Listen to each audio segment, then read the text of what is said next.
Après son passage au Sénat, le projet de loi s'inspire des pires idées de l'extrême droite sur les personnes étrangères. Au vu de l'état du projet, la haine de l'autre et le racisme ont désormais toute leur place au Parlement. Aujourd'hui, nos organisations appellent à une marche pour obtenir le retrait de la loi Darmanin.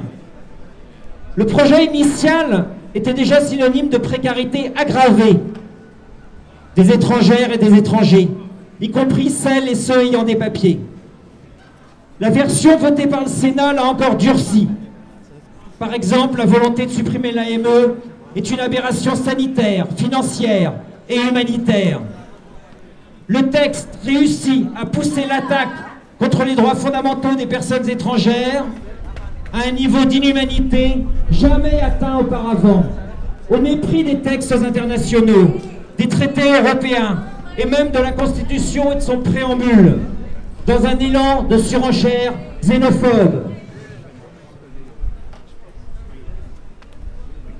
Le texte prévoit la fin du renouvellement automatique de certains titres de séjour, mais aussi la possibilité de supprimer le titre de séjour, voire d'expulser toute personne étrangère sur simple décision du préfet.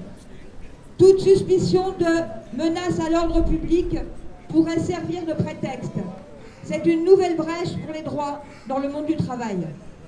Avec cette loi, les droits des étrangers et des étrangères en général seraient fortement restreints et aucune solution acceptable ne serait apportée à la situation des milliers de personnes sans papier, en particulier grâce à leur régularisation.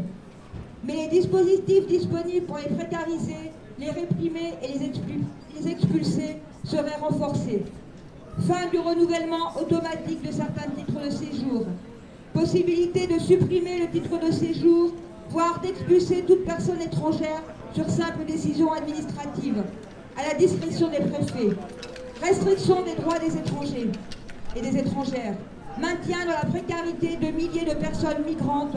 Allongement de la durée de séjour pour le droit au regroupement familial de 18 à 24 mois.